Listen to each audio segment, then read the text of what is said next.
শুনে যা কি হয়েছে কাকা? আমটাছে একটা কলা দিয়ে খাইয়ে গেল লাগে। কাকা কলা দেওয়া যেত না, আপনি আমার তো অনেক খাইছেন, এই দিন আর নাই বুঝছেন না কাকা। এটি আমি অনেক বাইক নিম বাড়ির লেগিয়া। আরে বেটা দেখ তোলা কত হুন্ডা রয়েছে, তা তুই কলা নিবি হুন্ডা না একটা দে খাই। না কাকা, কলা দেওয়া যেত না, আপনি আর আগেও কইছেন হুন্ডা দিয়ে ঘুরাইবেন, কিন্তু আপনি কাকা খবর নাই। এবার সত্যি তোর হুন্ডা দিব, দেখ কত হুন্ডা লইতে তো আমি আপনার কথা বিশ্বাস করি না। একটু খাইয়ে দে, একটু খাম ওই কাকা, আমি কলা দিতাম না,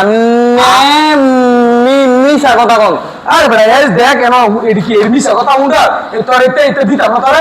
এই যে এখন হুন্ডা আছে, এই যে দেখ, এই যে কাকা সত্যি কি ঘুরাইবেন? আর একটা হুন্ডা তোর দিয়ে দিব ডাইরেক্ট। কি কোন কাকা? হ্যাঁ দে একটা কলা দে তুই। নেন। হ্যাঁ ঠিক আছে কাকা ঘুরাইবেন কিন্তু। যা তুইও না যা, তোরা আমি ডাক দিব মনে।